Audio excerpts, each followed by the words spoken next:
Welcome to my channel, The World of Science Fiction. Don't forget to like and subscribe to the channel. The air in Maintenance Corridor 7C tasted of ozone and recycled oxygen, a sterile cocktail Kalen had been breathing for 3 standard years. It was a taste he associated with indifference, the flavor of a life spent ensuring the great, grinding machine of the Xylos extraction facility did not fall silent.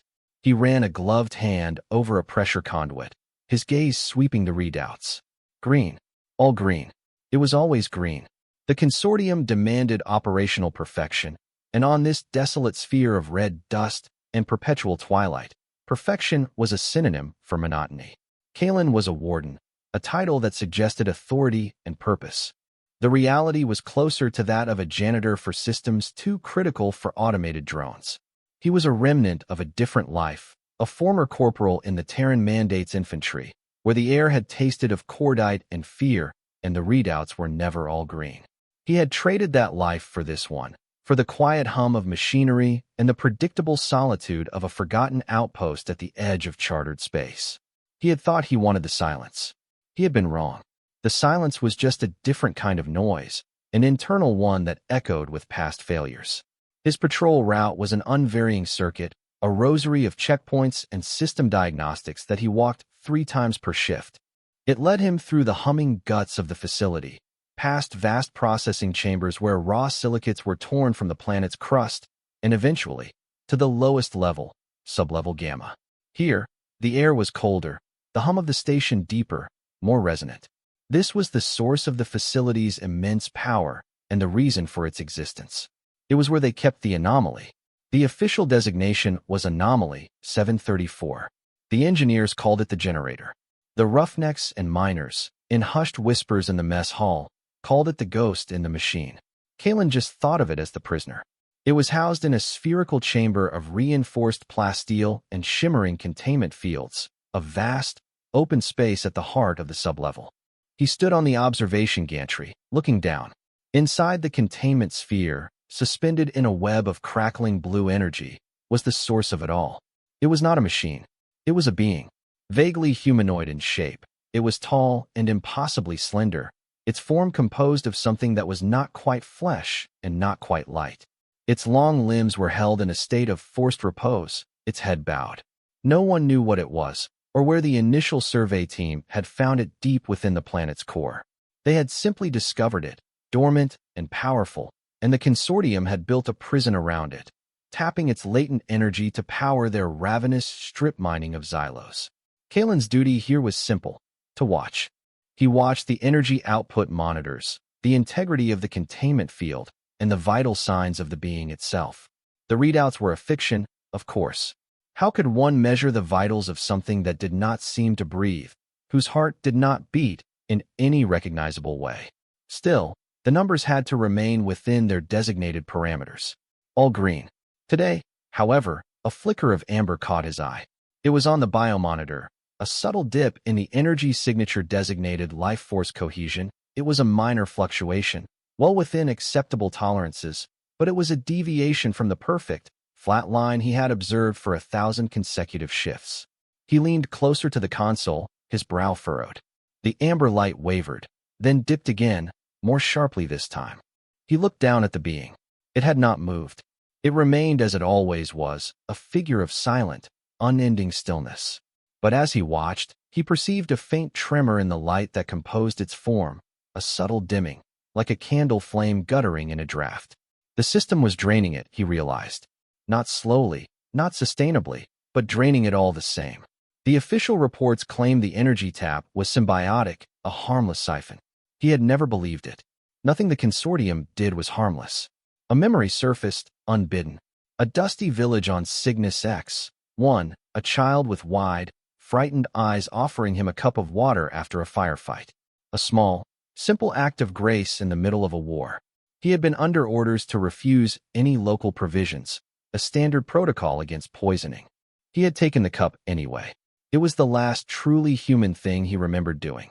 He looked from the flickering amber light back to the captive. The facility's primary function was to extract resources.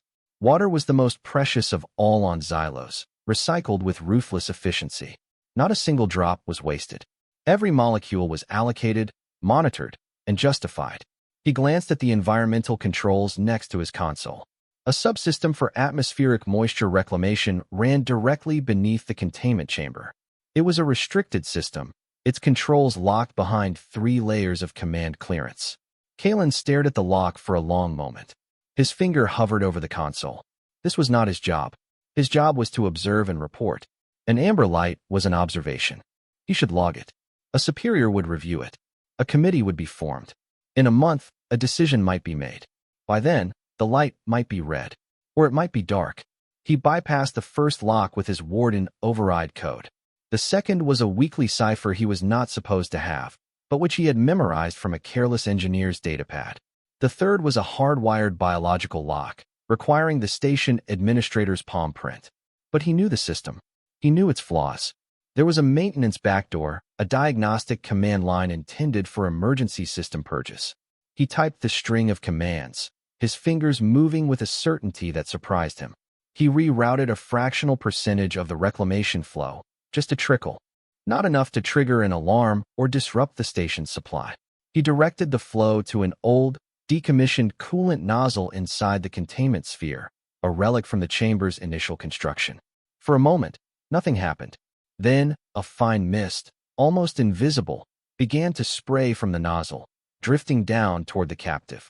The tiny droplets of water settled on its shimmering form, and where they touched, the light that composed its skin seemed to brighten, to drink in the moisture with a thirst that was palpable even from behind the plasteel viewport. The being stirred. Its head lifted slowly, for the first time in the 3 years Kalen had been watching. It had no discernible face, just a smooth, opalescent surface. But he felt its gaze on him, a sense of ancient, weary consciousness acknowledging his act. The amber light on his console flickered, stabilized, and then turned a solid, brilliant green. Then the world turned to screaming white noise. Every alarm in the facility blared at once, a cacophony of sirens and strobing crimson lights. The floor shuddered violently, and the console in front of Kalen exploded in a shower of sparks. He was thrown back against the gantry railing, his ears ringing. Down below, the containment field was failing. The serene blue web of energy was now a raging, uncontrolled storm, arcing and striking the chamber walls with percussive blasts that shook the foundations of the station. The being was no longer quiescent. It rose to its full height, its slender form now blazing with a white, incandescent power. The energy being siphoned from it was flowing backward, pouring into the station's grid, overloading every system it touched. Hatches slammed shut. Emergency bulkheads descended. A synthesized voice, calm and detached, announced a Level 1 containment breach. Kalen scrambled to his feet, his heart pounding in his chest. His small act of compassion had not been a kindness. It had been a key. He had not given it a drink. He had given it a weapon. The moisture had acted as a conductor, allowing the being to seize control of the very system that imprisoned it. Heavy footsteps thundered on the metal gantry behind him. "Warden, what is the meaning of this? Report." He turned to see Commander Valerius, the head of station security, advancing with a squad of armed guards in full combat armor. Valerius was a man carved from pure consortium doctrine, rigid, ambitious, and utterly without empathy. His face, visible behind his helmet's clear visor, was a mask of fury. "The anomaly is unstable," Kalen said, the words feeling useless and small. "Unstable? It has overloaded the primary grid and breached its own containment." Valerius shoved Kalen aside and stared down into the chamber. "Administrator Forlag wants it subdued, not destroyed. We are to re-establish the field. Open fire." Saturation pattern. The guards raised their pulse rifles, weapons designed to deliver non-lethal but debilitating energy shocks. They fired in unison, and a volley of sizzling energy bolts converged on the figure in the chamber. The bolts struck the being and dissipated harmlessly against its incandescent skin. It did not even flinch. With a gesture that was impossibly fluid and graceful, the being extended a hand. The containment field, already flickering, shattered completely with a sound like a universe of breaking glass. Shards of solidified energy rained down, evaporating before they hit the floor. The being was free. "Impossible," Valerius breathed, his arrogance momentarily replaced by awe. and then by fear. The being took a step, its feet touching the floor of the chamber for what might have been the first time in decades. It looked up, its faceless gaze passing over the armored guards and settling, once again, on Kalen. There was no malice in that gaze, only a profound sense of inquiry. Then Valerius recovered. It's a threat. Lethal force authorized. Eliminated. The guards switched their rifles to lethal settings. Before they could fire, the chamber floor erupted. A wave of solid plasteel, reshaped as if it were clay, surged upward, knocking the guards from their feet. The being moved, not with the speed of a living creature, but with the instantaneous translocation of a phantom. One moment it was in the chamber, the next it was on the gantry, standing directly in front of Kalen. It was taller than he had imagined, a column of calm, silent power. It radiated a faint warmth and the scent of ozone and clean water. The guards scrambled, trying to get a clear shot. Valerius screamed orders that were lost in the continuing din of the alarms. The being turned its head slightly, regarding the frantic soldiers. It raised a hand, and the soldiers' rifles flew from their grasp, clattering against the far wall. It did not seem to be attacking them, merely disarming them, an act of simple, overwhelming control. Then it turned back to Kalen. It extended one long, luminous finger and gently touched the center of his chest, right over his heart. He felt no pain, only a sudden, dizzying influx of information. Images, feelings, a history that was not his own flooded his mind. A world of red sand beneath a kinder, single sun. A silent, symbiotic race that communed with the planet itself.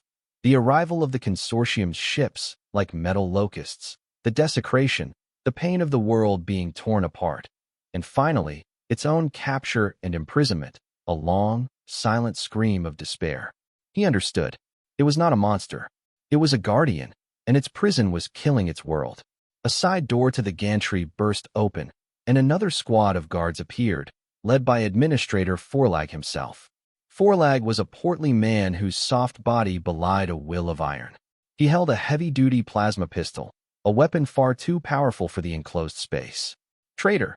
Forlag bellowed, his eyes fixed on Kalen. "You did this. You will be executed for this." He raised the pistol, not at the alien being, but at Kalen. Before he could fire, the being moved. It stepped in front of Kalen, shielding him with its own body. The act was so deliberate, so protective, that it stunned everyone into a moment of silence. In that moment, the being placed its hand on Kalen's shoulder, and the wall behind them dissolved into a shower of shimmering particles. Beyond was not another corridor, but the raw, unfinished rock of the planet's crust. It had opened a path for them. A way out. "Flee," a voice whispered inside Kalen's mind.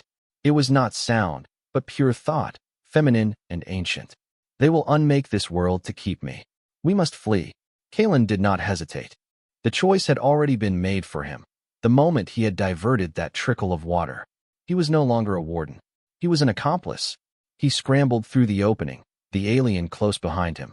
The last thing he saw before the wall reformed was the apoplectic face of Administrator Forlag, screaming in impotent rage. They were in the raw tunnels, the unprocessed veins of the planet that lay beyond the facility's manicured corridors. The air was thick with dust and the metallic tang of unrefined ore. The only light came from the faint, internal luminosity of his companion. He felt a certainty that the consciousness was female, moved with a silent grace, her feet making no sound on the broken rock. They ran. Behind them, he could hear the grinding of heavy drills and the muffled thud of explosive charges. Forlag was not going to let them escape. He would tear his own facility apart to get to them. The tunnels were a maze, but she seemed to know the way, navigating the branching paths with an unerring sense of direction. She was not just a guardian of the world. She was the world, in some way he could not yet comprehend. Its deep pathways were as familiar to her as the veins on her own hand. They emerged from the tunnels onto the surface of Xylos, not far from the facility. The planet's twin suns, one a bloated red giant and the other a searing white dwarf, hung low on the horizon, casting long, distorted shadows across the iron-rich landscape. A savage wind whipped across the plains, carrying razor-sharp grains of sand that stung any exposed skin. The facility stood behind them, a squat, gray monument to avarice, its surface lights now blinking in a chaotic, emergency pattern. They needed to put distance between themselves and that place.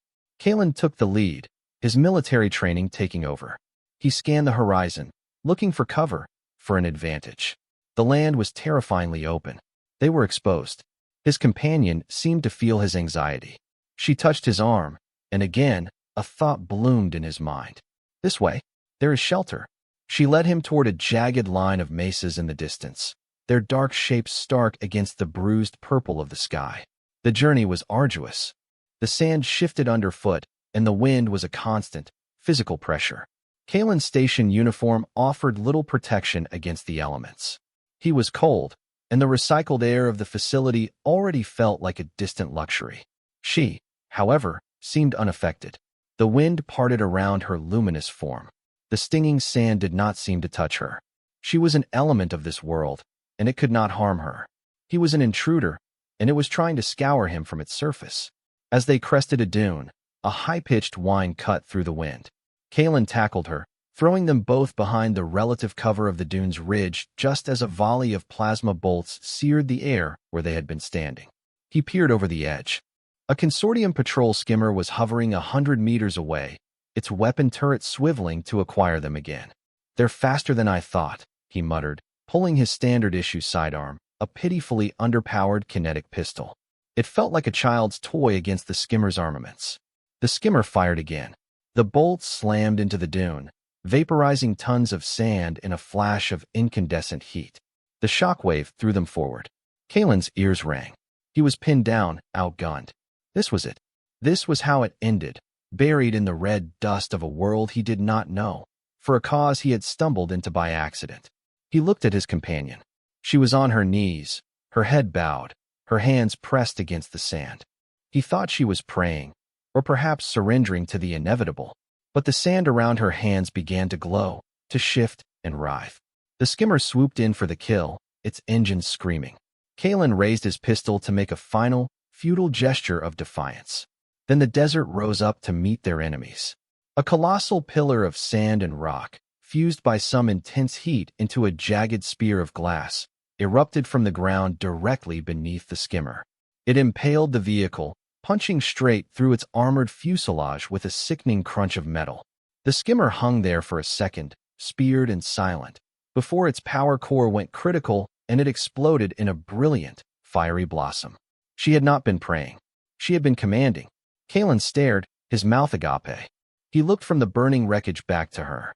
She looked drained, her inner light visibly dimmer. The effort had cost her dearly. She stumbled, and he caught her, surprised by the sudden lack of substance to her form. She felt like holding captured smoke. He helped her to her feet. "The shelter is close," she sent to him, her thought form weaker now. "We must hurry." He supported her as they moved, half carrying her toward the mesas. He was no longer just an accomplice. He was a protector. He had seen her power, but he had also seen her vulnerability. She was not an invincible god. She was a living being, and she was exhausted.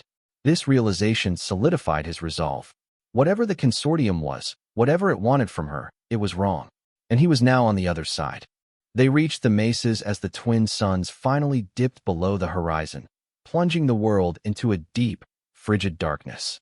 The stars here were fierce and bright, unobscured by atmospheric haze. She led him to a narrow fissure in the rock face, an opening barely wide enough for a man to fit through. Inside, a natural cave opened up, sheltered from the relentless wind. Kalen eased her down, her back resting against the smooth stone wall. He checked his suit diagnostics. The external temperature was already plummeting to lethal levels. He activated his uniform's emergency heating element, knowing the power cell would not last until morning. She sat in silence for a long time, her light slowly returning, a soft, pearlescent glow that pushed back the oppressive darkness of the cave. He watched her, 1,000 questions burning in his mind. Who was she? What was she? As if hearing his thoughts, she lifted a hand and gestured for him to come closer. He knelt in front of her. She reached out, her fingers hesitating just before they touched his temple. "May I?" The thought came, a polite request. He nodded. When she touched him, his world dissolved. It was not like the brief, violent flood of information he had experienced on the gantry. This was a deeper, more coherent communion. He saw the history of her people, the Shapers. They were not biological in the way he understood it. They were a form of sentient geology, living consciousness born from the planet's core, able to manifest physical forms from light and energy. They were the world's caretakers, its mind and memory, living in a silent, timeless harmony. He saw the arrival of the Terran Mandate centuries ago. The first contact had not been hostile. The Mandate's survey ships, driven by exploration rather than exploitation, had recognized the sentience of Xylos. A treaty was forged, a pact of non-interference. The Mandate had marked the system as a protected biosphere and moved on, their records sealing it from colonization. But the consortium was not the Mandate. It was a corporate entity, born from the ashes of the Mandate's frontier worlds after the Inward Wars. They were rapacious, governed by profit margins and shareholder reports. They had found the old Mandate records, ignored the treaty, and come to Xylos for its rich silicate deposits. They had found her, the last Shaper who had remained manifested on the surface, and they had seen not a life form, but a power source. They had built their prison around her, severing her connection to the planet's core and slowly, agonizingly, draining her life to fuel their machines. The vision faded, leaving Kalen breathless and shaking. The cold of the cave was nothing compared to the chill of that truth. This was not just exploitation. It was genocide, enacted slowly and with bureaucratic efficiency. Administrator Forlag was not just a greedy corporate officer. He was a murderer, and Commander Valerius was his executioner. Why? Kalen whispered, the sound of his own voice raw in the silence. Why didn't you fight them sooner? To fight is to harm the world, she replied, her thoughts tinged with a profound sadness. My existence is to preserve, not to destroy. The energy they took was turned against the planet, tearing it open. To resist with force would have only accelerated the damage. I chose a slow death over a violent one. Until I gave you the water, he said, understanding now. The water was a gift, but it was also a connection. It was a part of the world, pure and uncorrupted. Through it, I was able to briefly reconnect with the planet's energy, to seize the system that held me. You did not give me a weapon. You gave me a voice. He looked down at his hands. He, a washed-up soldier, a cog in the consortium's machine, had become the catalyst for a revolution. He felt a weight of responsibility settle on him, heavier than any pack he had ever carried. In the soft light of her presence, she noticed the jagged scar on his forearm, a remnant of a shrapnel wound from his last tour of duty. She reached out and traced its edge with a single, luminous finger. He felt a faint warmth spread from the point of contact, a soothing sensation that eased an ache he had not even realized was there. You have been harmed, too, she thought, a simple statement of fact, but it carried a universe of empathy. The machine broke you, and then it tried to use your broken pieces. He flinched, the truth of her words cutting deeper than any blade. He had joined the consortium because he had believed he was no longer good for anything else. He was a soldier, and they had offered him a new kind of war, a quiet one fought with diagnostic tools and compliance reports. But it was a war against this world, against her. He pulled up his sleeve, revealing the full extent of the scar tissue. It's an old wound, he said gruffly. In response, she showed him her own scars. She held up her hands, and for the first time, he saw that the light of her form was not uniform. There were thin, dark lines running through her, like cracks in a flawless crystal. They were concentrated around her wrists and ankles, where the containment field's primary emitters had been focused. These are the marks of the cage, she sent. They will not heal. They have severed me from the whole. I am less than I was. In that moment, they were not a soldier and an alien, not a human and a god. They were two wounded beings, sitting in a cave in the dark, finding a shared language in their pain. A bond was forged, silent and unbreakable, in the mutual recognition of their scars. They spent the next cycle in the relative safety of the mesas, moving only when necessary. She taught him about the world, showing him how to find water in the porous rocks and edible lichen that grew in the shadows. He, in turn, taught her about his world, about humanity. He spoke of cities that touched the clouds, of music that could break a heart, of loyalty and betrayal. He told her about the Mandate, the ideals it had once stood for, the honor that he had once believed in. She listened, her faceless head tilted in a way that he came to recognize as intense concentration. She did not judge humanity for the consortium's greed. She seemed to understand that a species, like a world, could be both beautiful and broken. Their brief peace was shattered on the third cycle. A long-range sensor drone, a tiny, insect-like machine, swept over their position. Kalen shot it down with his pistol, but the damage was done. They had been found. Within hours, the sky was filled with the whine of skimmer engines. Valerius was leading the hunt himself. His voice, amplified and distorted, boomed across the canyons. Warden Kalen, surrender the asset. Your collaboration will be noted. Defiance is pointless. They were cornered in a box canyon, the towering rock walls offering no escape.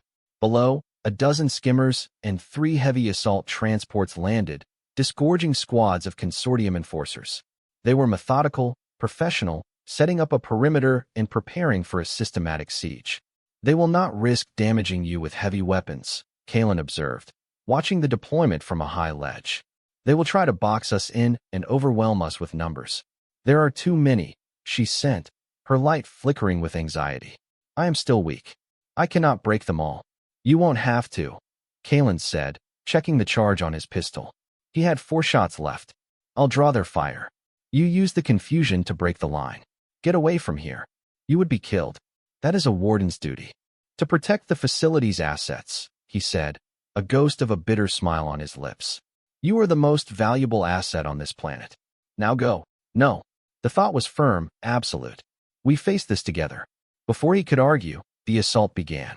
The enforcers advanced, using the rocks for cover, their pulse rifles laying down a precise, disciplined pattern of fire. Kalen returned fire, his kinetic slugs chipping away at the trooper's armor, but doing little real damage. Then she acted. She rose to her full height on the ledge, making herself a clear target. A wave of force, invisible and silent, radiated from her. The enforcers in the lead faltered, their movements becoming sluggish, their aim unsteady. The air around them seemed to grow thick, heavy as lead. She was not attacking them directly, but imposing the crushing gravity of the planet upon them. Valerius, observing from his command skimmer, saw his troops advance stall. Focus fire on the anomaly. Suppress it, he roared over the comms. The fire intensified, a storm of energy bolts converging on her. Kalen watched in horror as she absorbed the punishment, her form wavering like a heat haze. She was buying him time, but it was killing her. He had to do something. He broke cover, sprinting along the ledge, firing his pistol at the troopers below to draw their attention. It worked. Half the squad turned their fire on him. He dove behind an outcropping of rock as plasma fire stitched the air where he had been. He was trapped. The battle was turning into a brutal war of attrition they could not possibly win. The consortium had endless soldiers, endless machines. They had only each other. As if in answer to his despair, the sky changed. High above, tearing through the thin atmosphere, came a new set of ships. They were not the blocky, functional vessels of the consortium. These were sleek, gunmetal gray warships, marked with the stark, avian crest of the Terran Mandate. They descended with breathtaking speed, taking up orbital positions above the battle. A new voice, calm and authoritative, cut through the consortium's comm channel, broadcasting on all frequencies. This is Captain Eva Rostova of the Mandate Vessel Vigilance. This system is a protected biosphere under the First Contact Accords. Consortium forces are in violation of Mandate law. Power down your weapons and prepare to be boarded. For a moment, there was stunned silence. Then Valerius's voice, tight with disbelief and rage, replied, "The Mandate has no jurisdiction here.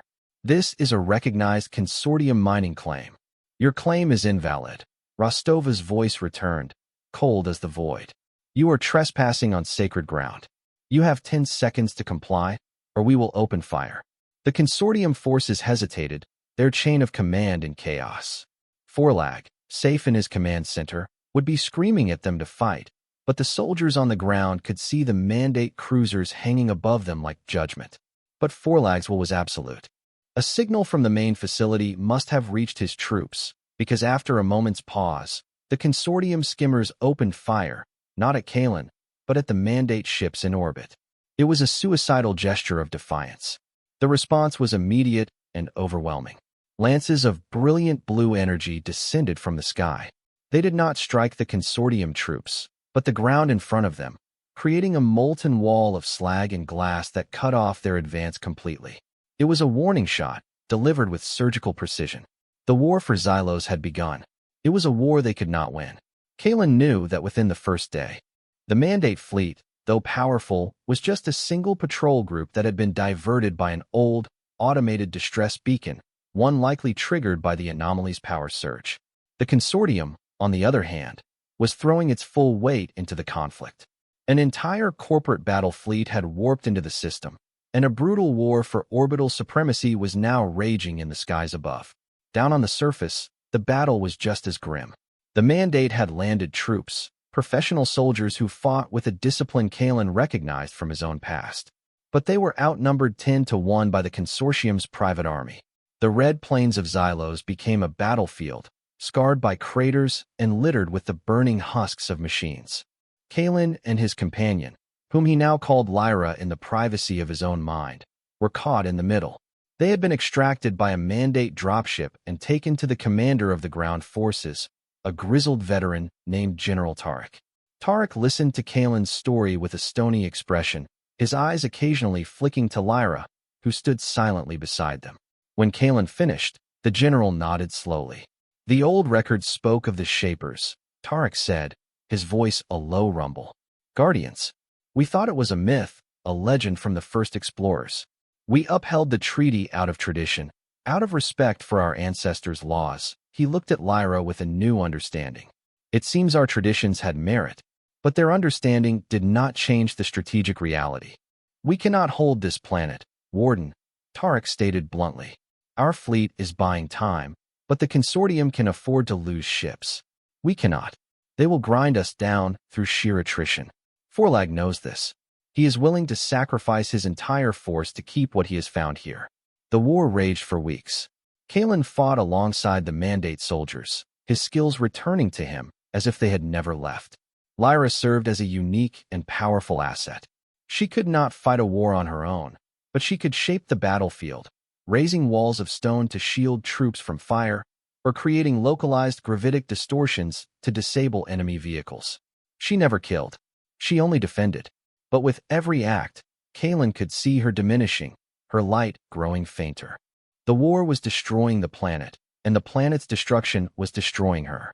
It became horrifyingly clear that Forlag's objective was not just to reclaim Lyra, but to sterilize the planet to hide his crimes. If he could not have her, no one would. The orbital bombardment intensified, no longer targeting military positions, but striking the planet's surface indiscriminately.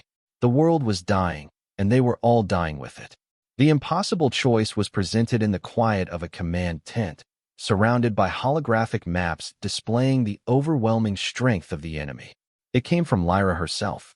She projected her thoughts not just to Kalen, but to General Tarek and his command staff as well. The message was simple and devastating. I can end this. There is a way, but the cost is everything. She explained the nature of her being. As a shaper, she was a manifested part of the planet's consciousness. Her true essence was in the core. The consortium had severed her connection, but it was not completely broken. She could return to the source, merge her consciousness back with the planet's core entirely. In doing so, she could unleash a pulse, a wave of harmonic resonance that would spread through the entire system. The pulse would be harmless to organic life, but it would permanently disable any advanced technology that relied on high-frequency energy sources, the power cores of starships, the weapons of the soldiers, the systems of the mining facility. It would render both fleets inert, ending the war in a single, silent moment. There was a long silence in the tent. General Tarek was the first to speak. What is the cost you mentioned? My manifested form will be consumed, Lyra explained. I will no longer exist as an individual consciousness. I will become the planet once more. I will sleep, and the process is delicate. To initiate the final merger, I must be at the point of the deepest wound, the place where my connection was first severed. The containment chamber, Kalen said, his voice hoarse. He understood. She had to return to her prison. Yes, she confirmed. And I am too weak to complete the ritual alone. the damage from the containment field, the strain of the conflict. I can begin the process, but I cannot finish it. I will need a conduit, a living mind to bridge the final gap, to guide my consciousness back to the core before it dissipates. This conduit will be consumed with me. Every eye in the room turned to Kalen. He knew, with a certainty that was as cold and heavy as a star, that she was not just explaining the process. She was asking him. She was offering him a choice: to live in a dying world, or to die for a living one. He walked out of the command tent into the chaos of the military camp. The sky was on fire, streaked with the plasma trails of dogfighting ships and the brutal, incandescent flashes of capital ship cannons. The ground trembled with the impact of distant explosions. It was the end of the world, rendered in light and sound. His whole life had been a series of orders followed, of missions accomplished for causes he barely believed in. He had fought for the mandate's expansion, then worked for the consortium's greed. He had been a tool, first for an empire, then for a corporation. His motivations had always been external: a paycheck, a pension, a promise of a quiet life. Survival. He looked toward the horizon, in the direction of the looming, dark shape of the main extraction facility. Lyra had given him something else. A purpose. She had looked at his scars and not seen weakness, but a shared pain. She had shielded him, trusted him. In a world of machines and systems, she was the only thing that had ever treated him like a person, not a functionary. What would survival mean if she was gone and the world was a dead cinder? What quiet life could he live with the memory of her sacrifice, knowing he had stood by and let it happen? The silence he had sought on Xylos would become an eternal scream. He had spent his life fighting to live. Now, for the first time, he considered fighting for a reason to die. It was not a decision made in a flash of heroic clarity. It was a slow, quiet settling of accounts in the ledger of his soul. He weighed the hollow years behind him against the one meaningful act he could perform now. There was no real contest. He found her standing alone on a ridge overlooking the battlefield, a solitary, luminous figure against the backdrop of destruction. She did not turn as he approached. She already knew. He stood beside her, and for a long time, they just watched the war. No words were needed. No thoughts were exchanged. In the shared silence, a decision was finalized, a pact was sealed. It was an acceptance of fate, a solemn agreement made between two soldiers at the end of their long war. He finally broke the silence, his voice steady. How do we get back to the facility? The mandate will not allow it. She sent, her thought laced with sorrow. They will not sacrifice you. Then they won't know, he said. He turned to her, and for the first time since they met, he reached out and placed a hand on her arm. Her form felt solid, real. It's my choice, not theirs. She turned her faceless head toward him, and he felt a wave of gratitude and profound grief wash over him. It was the closest she could come to tears. He gave her a small, firm nod. The debate was over. They returned to the command tent. We have a plan, Kalen announced, his voice ringing with an authority General Tarek had not heard from him before. We need a distraction, a full frontal assault on the facility. Draw their forces to the main gate. We'll go in another way. Tarek stared at him, his eyes full of a grim understanding. He knew what Kalen was planning to do, what the ultimate cost of this plan was. He saw the resolve in the warden's eyes and the quiet dignity of the alien being beside him. He was a soldier, and he recognized a necessary sacrifice when he saw one. Forlag has reinforced the entire perimeter, the general argued, a final, token protest. His personal guard is holding the sublevels. Commander Valerius is commanding them. He will be waiting for you. I know, Kalen said simply. I'm counting on it. The assault was a glorious, terrible thing. The mandate's remaining forces threw themselves at the facility's defenses in a final, desperate charge. Tanks rolled across the scarred earth, and soldiers advanced under a sky thick with fire. It was a brutal, bloody feint, and every soldier fighting in it was paying the price for Kalen and Lyra's infiltration. The weight of that sacrifice settled on Kalen's shoulders as they slipped through a breach in the rear wall, created by a single, precise orbital strike from the Vigilance. They were back in the sterile, gray corridors of the machine. The facility was on high alert, but the bulk of its forces were committed to the surface battle. They moved through the maintenance passages, ghosts in the machine they aimed to destroy. As they descended to sublevel Gamma, the resistance stiffened, Elite enforcers, clad in black armor, met them at every junction. Kalen moved with the lethal efficiency of his past, his pulse rifle a part of him once more. He did not waste motion or energy. He was a force of pure, focused intent. Beside him, Lyra was a whirlwind of power, bending corridors, sealing doors, and creating shields of force that deflected enemy fire. They were a perfect, synchronized unit of destruction and defense. They fought their way to the observation gantry overlooking the containment chamber. And there, waiting for them, was Commander Valerius. He stood alone, flanked by two automated heavy weapon turrets, a magnetic rifle held loosely in his hands. "I knew you would come back here, Warden," Valerius said, his voice calm, almost conversational. "Back to where you betrayed us all." "There was nothing here to betray but greed, Valerius," Kalen retorted, raising his rifle. "You see betrayal. I see a failure to comprehend greatness." Valerius's voice rose, cracking with zealous fervor. "That creature is the key to humanity's future. Unlimited power. And you would throw it away out of some misplaced, sentimental weakness." The turrets opened fire. Lyra threw up a shield, the energy bolts splashing harmlessly against it. "Go," Kalen yelled. "Get to the chamber floor. I'll handle him." She hesitated for a fraction of a second, then nodded and leaped from the gantry, landing silently on the floor below. She walked to the center of the chamber, to the spot where her cage had been, and began the ritual. A soft, golden light began to emanate from her, growing in intensity. Kalen turned his full attention to Valerius. He fired, and the commander dove for cover, the turrets providing a relentless stream of suppressing fire. Kalen was pinned down. He knew he could not win a direct firefight. He had to end it quickly. He lobbed his last concussion grenade, not at Valerius, but at the ceiling supports above the turrets. The explosion brought a shower of duracrete and steel down on the automated guns, silencing them. In that moment of quiet, Kalen charged. The fight was brutal and personal. It was not a soldier's battle, but a brawl in a metal corridor. They crashed against the walls, trading blows. Valerius was younger, stronger, but Kalen was more experienced, more desperate. He fought with the knowledge that every second he wasted brought Lyra closer to failing. He managed to disarm Valerius, the magnetic rifle clattering away. But Valerius drew a combat knife, a vicious, serrated thing, and lunged.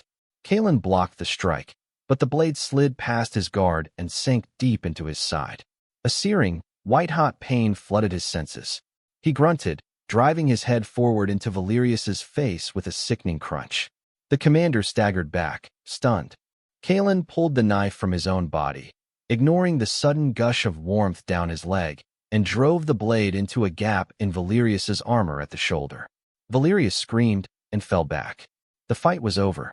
Kalen stood over him, breathing heavily, his vision starting to blur at the edges. He pressed a hand to his side. It came away slick with blood. He was mortally wounded. He did not have long. He stumbled to the gantry railing and looked down. Lyra was a pillar of blinding golden light now. The entire chamber hummed with an almost unbearable power. But something was wrong. The light was flickering, unstable. She was faltering. The dark, cracked lines on her form were spreading, a corruption that was preventing the final merger. She could not complete the connection. Kalen knew what he had to do. With the last of his strength, he vaulted over the railing, landing hard on the floor below. The impact sent a fresh wave of agony through him, and he collapsed to his knees. He crawled the final few feet, his movements slow, deliberate, leaving a trail of blood on the pristine floor. He reached the pillar of light. He could feel the immense, raw energy washing over him, a power that wanted to tear him apart atom by atom. He looked up into the heart of the light, at the vague, beautiful shape of Lyra within. He could feel her desperation, her pain, her impending failure. "It's okay," he whispered, though he knew she could not hear him. "I'm here." He reached out his hand, the one that was not slick with his own blood, and plunged it into the pillar of light. Pain, and then peace. His consciousness exploded, merging with hers. He felt her history, her life, her love for the world, and she felt his. He felt the pain of her long imprisonment, and she felt the weariness of his pointless wars. In that shared instant, they became one. His mind, hardened by conflict and disciplined by years of military training, became the anchor she needed. His life force, though fading, was the final, crucial offering. He guided her, pushed her, helped her consciousness make that final leap into the heart of the world. He saw a flash of a green and vibrant Xylos, the world as it once was. He felt the silent, sleeping consciousness of the planet welcome its daughter home. And then, he felt nothing at all. The pulse wave was silent. It was invisible, but it washed over everything. In orbit, the great warships of the Consortium and the Mandate went dark and dead, their engines falling silent, their weapon systems fried. On the surface, tanks stalled, rifles became inert pieces of metal, and the facility's systems went black, plunging everything into darkness. The war was over. In the sudden, profound silence, the fighting stopped. Soldiers from both sides looked up from their positions, confused, their weapons useless. The battle was finished, but no one had won. General Tarek and a contingent of his Mandate soldiers were the first to enter the facility.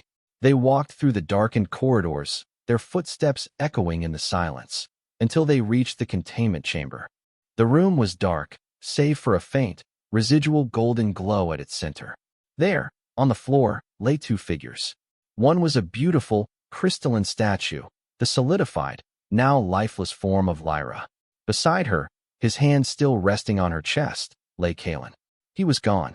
Tarek approached slowly, his face a mask of solemn respect.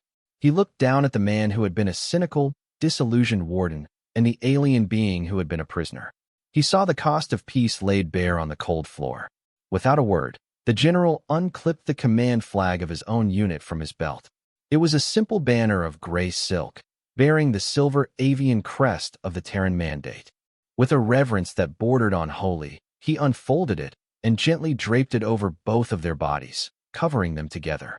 A moment later, Consortium soldiers, leaderless and disarmed, began to filter into the chamber, drawn by the silence. They saw the scene. They saw the Mandate general and his honor guard standing vigil. They saw the flag covering the two figures. And they understood.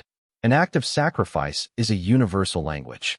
One by one, the Mandate soldiers came to attention and offered a slow, formal salute. Then, as a unit, they laid their now useless rifles on the ground at their feet.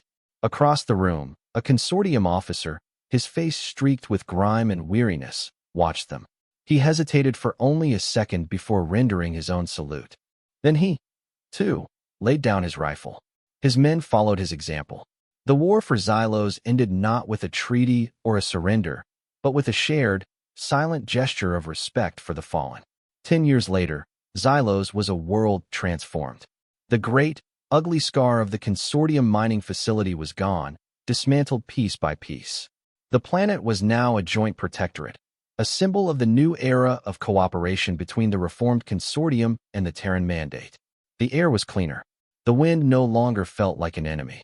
And on the distant mesas, patches of a strange, moss-like green had begun to appear, the first signs of a world slowly healing itself.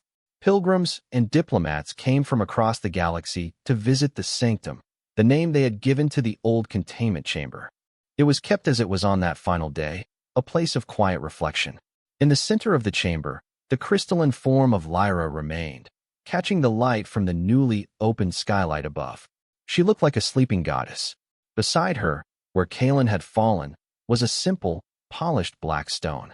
The gray silk flag, now preserved in a vacuum-sealed case, stood beside them like a silent, eternal sentry.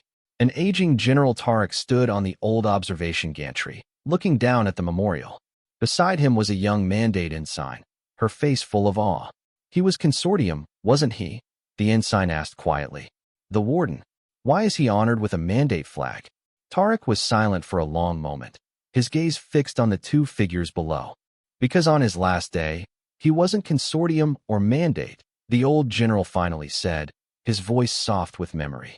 He was just a soldier who remembered what he was fighting for. He covered her in sacrifice, and she covered him in grace. The flag doesn't honor a faction, ensign. It honors a peace that was bought by two enemies who chose to die together, so that everyone else could live. The ensign looked down at the memorial, at the silent man and the sleeping goddess, forever united under a single banner. She finally understood. The peace they now enjoyed was not built on the triumph of one side over the other, but on the enduring legacy of a quiet, profound sacrifice. And in the heart of the recovering world, a consciousness slept, dreaming of a single son and a kindness that had cost everything and had saved it all.